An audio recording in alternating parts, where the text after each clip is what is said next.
247, बरेली 335, कानपुर 268, जौनपुर 191, खीरी 101, नोएडा 114। ये मरीज है, इतने मिले हैं आज 100 से ऊपर। और कानपुर में तो सबसे ज़्यादा मौत हुई है पूरे प्रदेश के किसी जिले में, 24 मौत।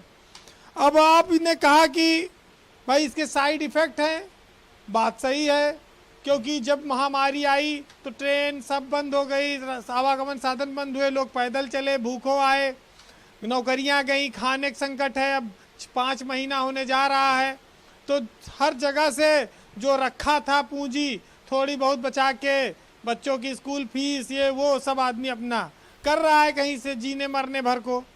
लेकिन जब पैसा नहीं रहेगा तो जो ज़्यादा पैसे वाले होंगे उन पर लोगों की निगाह होगी, या पैसा निकालने के गलत रास्ते अपनाएंगे लोग। समस्या तो है और ये आ रही ब्रजेश जी। अब साइड इफेक्ट क्राइम के साथ साथ बहुत सारी चीज़ों पर है।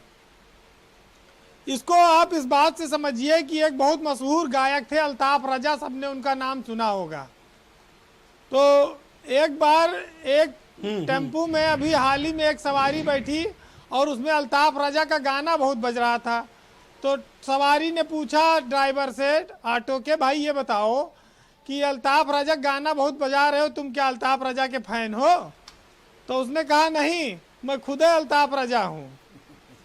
तो अब गाना छोड़ के टेम्पू चला रहे हैं। तो ब्रजेश जी ये साइड इफेक्ट एक देख सकते हैं आप। अच्छा, लॉकडाउन ने उत्तर प्रदेश में हमारे पुरुषों को एक चीज और सिखाई कि भाई जितनी झाड़ू लगाने की क्षमता हो घर उतना ही बड़ा लेना चाहिए, चाहे किराए पे लियो चाहे खरीदो। आप काहे बड़ा लिए? नहीं, जितना लगा सो तकलीफ ना हुए झाड़ू लगाने में।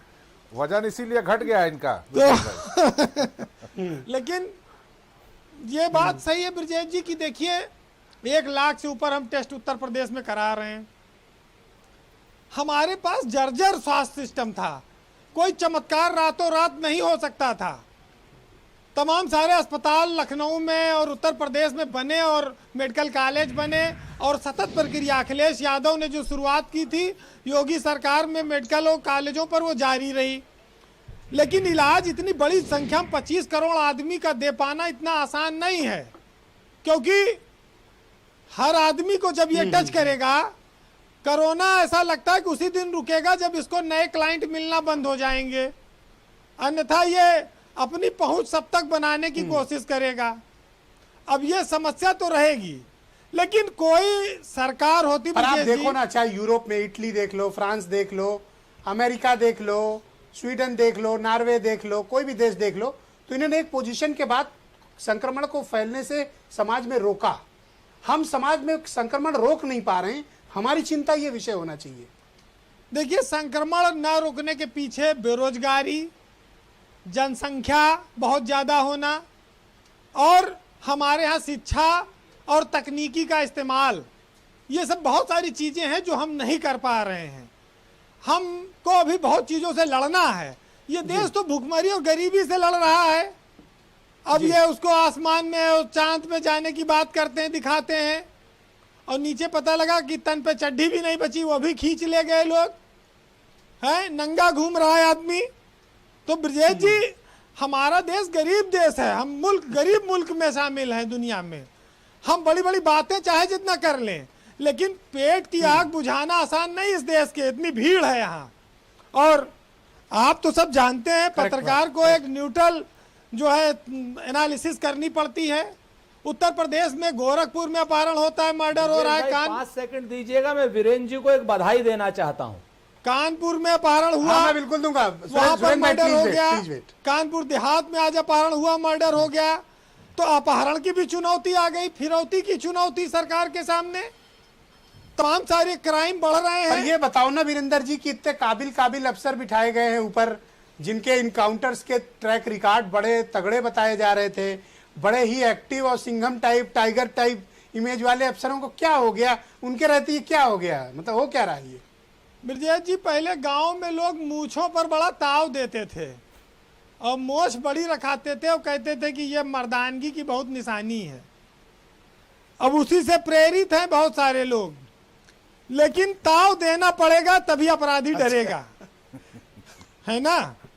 और कुछ लोग तेल पिलाते थे, मोस्ट टर्राते थे, खूब ऐंठते थे, तमाम सारी चीजें थी, लेकिन उससे भय पैदा होता था। नहीं, सब लोग समझ गए आपका क्या कहना चाहते हो। तो अरे तो वीरेंद्र मुझ भाई, पे एक ताव के बधाई लिए दे आप दीजिए। उनको ललकारिए। नहीं, इसके अलावा जिलों में जिन पुलिस अफसरों पर हमारा बहुत भरोसा है, जिन अफसरों पर, सरकार को अब उस पर विचार करना चाहिए, क्योंकि 2-2 साल 3-3 साल उन्होंने जिलों में लोगों को दिया है, जी। और अगर वो रिजल्ट नहीं दे पा रहे हैं क्राइम पर या लैंड ऑर्डर पर या प्रशासन में, तो उनके खिलाफ अब उनको हटाकर नए अफसरों को मौका देना चाहिए, वो जाएं नई ऊर्जा से काम करें, उन्हें तो क्योंकि- प्रमोशन मिल रहा है।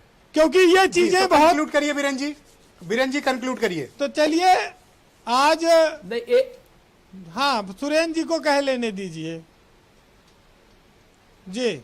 जी, मैं वीरेंद्र भाई को और भारत समाचार को और ब्रजेश जी को एक बधाई देना चाह रहा हूं कि आपका 3-4 दिन पहले का एक वीडियो पूरी दुनिया में इतना ज्यादा चर्चित है, जिसमें आपने अपनी बड़ी बेबाकी से सीएमओ और उत्तर प्रदेश के स्वास्थ्य मैं तो व्यवस्था कहता के हूं उस पक्ष वायरल के वीडियो के खिलाफ लिए जो बात रखी है, आप लोग सामयिक वीरेन जी जो का बात अभिनंदन रखी, करिए।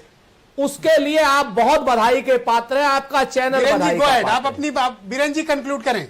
देखिए, हम आप जिस व्यवस्था में हैं, हजारों सैकड़ों लोग रोज आते हैं अपनी समस्या लेकर।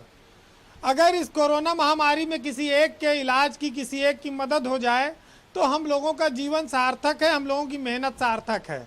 तो मैंने बस वही कोशिश की है, और मैं 4 लाइनों से कहूँगा, कोई सरकार नहीं चाहती कि उसकी जनता मरे, कोई व्यक्ति अपने ऊपर आरोप नहीं चाहता, लेकिन परिस्थितियां ऐसी हैं, सरकार के पास संसाधन सीमित हैं, हमारी जनसंख्या ज़्यादा है, हमारी समस्या और बड़ी है।